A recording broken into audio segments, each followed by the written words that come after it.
Shooting story that will make you think twice about prepaying for one of those parking spots. A Florida couple prepaid their parking for the Georgia Tech football game. Yeah, they thought they were doing everything right. They arrived at the correct starting time, but they still got booted. Here's Atlanta News First consumer investigator Better Call Harry.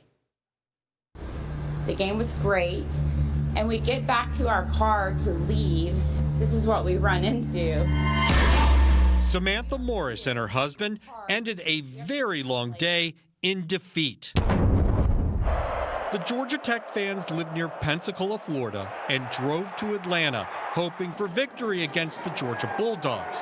Tech lost, and now this, a $75 boot for a parking space they bought online in June. So the original parking pass that we had said that we could park from 2:30 p.m. until midnight, and the game would start at 3:30. They got the game tickets from someone who put them up for sale on StubHub. It included a prepaid parking pass at the Biltmore Midtown's parking deck.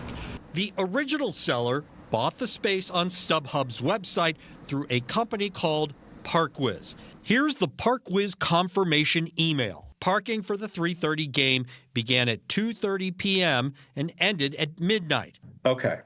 So when did you enter the license plate information? 24 hours prior to us going to the game, just to ensure that that was, adequately in the system and registered.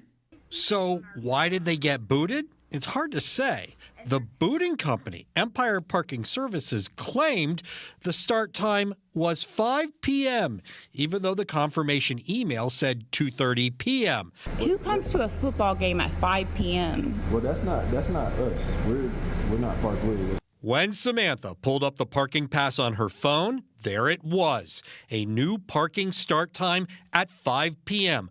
That's an hour and a half after kickoff. So I didn't find out that it switched to 5 o'clock until we were booted. She says ParkWiz did not respond to her emails, so she tried again, pretending to be a parking lot manager. And just said, hey, if I'm an administrator of a parking garage account and I've already actively set the time parameters for the Georgia Tech game, once that's already been set and active, can I go back in there and edit that? And the response in the email from ParkWiz was yes. It's true. ParkWiz confirmed that in July, someone changed the parking times from 2:30 to 5 p.m. They wouldn't tell us who or why, but here's what they said. The parking facility will be in the best position to answer your specific questions about the attendant, time change, and reason for the boot. It did not take responsibility, and this is strange. ParkWiz said the pass was never valid to begin with. It says its terms prohibit sites like StubHub from reselling its parking passes.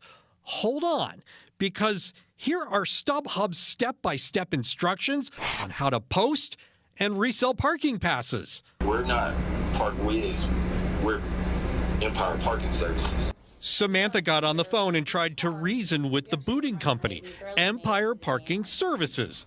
It didn't work. You know how many booting companies there is in Atlanta? Booting's been going on since the 70s, 80s. Like, it's normal. I feel like there's ordinances in place. They have permits or license to be able to do this. What are the consequences if they're not being handled properly?